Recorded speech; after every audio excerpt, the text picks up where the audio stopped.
যখন বিএনপি জামাত জোট ছিল এটা তো অন্যায় না যে বিএনপি জামাত বলবে, ঠিকই তো বলতো তারা জোট যখন ছিল।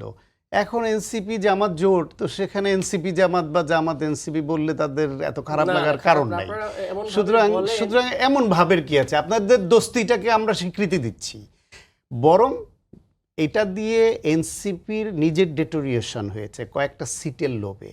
জামায়াত যে বাংলাদেশে বিতর্কিত রাজনীতি, সেটা ধর্মের নামে ধর্মের অপব্যবহারের রাজনীতি হোক, ৭১ প্রশ্নে হোক, দেশে গুপ্ত রাজনীতি বলেন, যেখানে তারা দুর্বল সেখানে মজলুম, আর যেখানে তারা সবল সেখানে তারা নিপীড়ক, এই বৈপরীত্যমূলক রাজনীতি তো চিরাচরিত পুরনো।